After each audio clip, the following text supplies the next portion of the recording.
Hello दोस्तों, आज हम बनाएंगे स्प्लिट हरी मूंग की दाल। ये खाने के लिए बहुत ही मजे की और हेल्थ के लिए बहुत ही अच्छी होती है। तो यहाँ पे हमने आधा कप स्प्लिट की हुई हरी मूंग की दाल लेनी है। इसे हमने 2 से 3 पानी में अच्छे से वॉश किया है। वॉश करने के बाद में हमने इसमें पानी ऐड करना है और इसे हमने 15 से 20 मिनट तक सोक करने रखना है। यहाँ पे हमने एक पॉट लेना है। इसमें हमने 4 से 5 टेबल स्पून ऑयल ऐड करना है। इसे हमने अच्छे से गर्म करना है। 2 मीडियम साइज के हमने प्याज लिए हैं। इसे हमने फाइन चॉप किया है और इसे हमने ट्रांसलेशन होने तक फ्राई करेंगे। 1 टीस्पून हमने अदरक लिया है। 2 टीस्पून हमने लहसुन लिया है और वो भी हमने कद्दूकश करके लेना है। कद्दूकश करने से इसका टेस्ट बहुत ही अच्छा आता है और बहुत ही टेस्टी दाल बनती है। यहाँ पे हमने 2 स्प्लिट की हुई हरी मिर्च ऐड की है। इसे भी हम अच्छे से भूनेंगे। 1 टीस्पून कसूरी मेथी, आधा टीस्पून हल्दी, 1 teaspoon Kashmiri red chilli powder और 2 टीस्पून हमने धनिया पाउडर ऐड करना है। इसे भी हमने 1 से 2 मिनट तक फ्राई करना है। यहाँ पे हमने बड़े साइज का टमाटो लिया था। इसे हमने फाइन चॉप किया है। इसमें हम नमक ऐड करेंगे स्वादानुसार। अब इन सारे इंग्रेडिएंट्स को हमने 5 से 6 मिनट तक अच्छे से भूनना है और जब तक हमारा टमाटो सॉफ्ट नहीं होता है तब तक हम इसे भूनेंगे।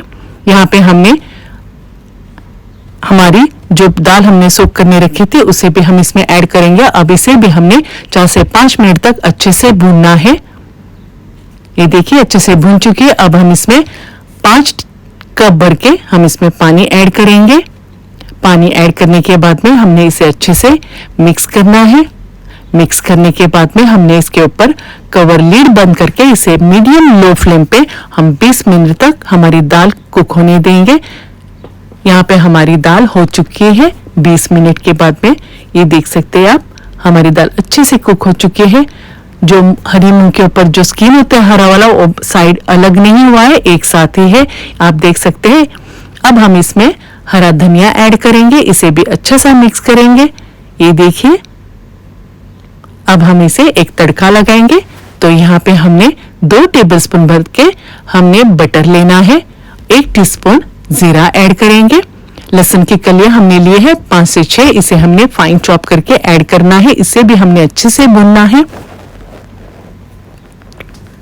1/4 हमने हींग ऐड करनी है। इसे भी हम भूनेंगे और 2 हमने सूखी हुई लाल मिर्च लेनी है। इसे भी हमने इसे भूनना है। इसे भूनने के बाद में हम इसमें ऐड करेंगे पापरिका पाउडर 1 टीस्पून। ये बहुत ही अच्छा टेस्ट और अच्छा कलर भी देगा हमारी दाल को। इसे हमने दाल में ऐड करना है और इसे हम एक बॉईल आने देंगे। ये हमारी दाल रेडी हो चुकी है। आप इसे सर्व कर सकते हैं। आप इसे चपाती, रोटी, नान और राइस के साथ में एंजॉय कर सकते हैं। Thanks guys, thanks for watching, bye. मेरी वीडियो को और मेरे चैनल को आप लोगों के साथ में, अपने दोस्त फैमिली के साथ में शेयर करना।